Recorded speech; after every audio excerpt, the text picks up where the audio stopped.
This property was designed by my father, Cecil Alexander. He had come from studying architecture at Harvard under Walter Gropius.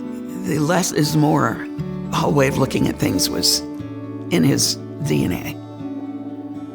We moved into this house on the day that I-75 opened up. It didn't take long for me to feel very at home here. We used to have tours come through all the time, and I used to go on them and, put my 2 cents in and say, this is a house built before its time. And it was wonderful to see people involved in the civil rights movement coming together here. And my father was getting death threats, but he stood his ground and just never wavered. I was aware there was something very special happening.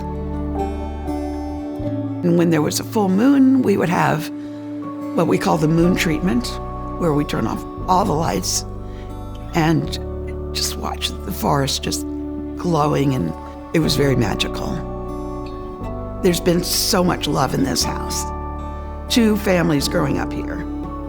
My father and Cecil knew one another in the Georgia chapter of American Institute of Architects.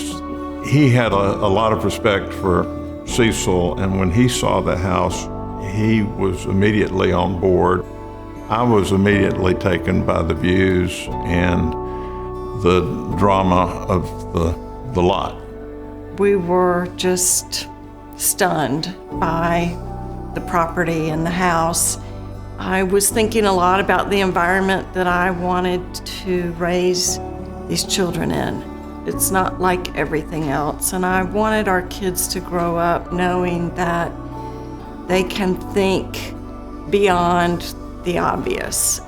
The roundness of it is not incidental. It is really a brilliant design. This house is beautiful in dramatically different ways, from one season to the next, from morning to night, in rainstorms, in the snow, in the sleet and ice. It has its charm in all seasons, and it really is the most functional place I have ever lived.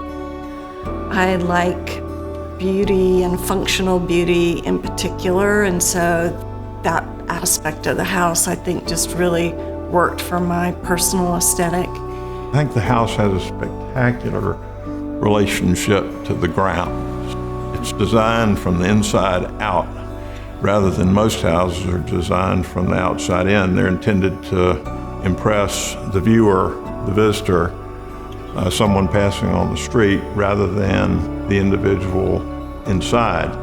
This house is quite the contrary.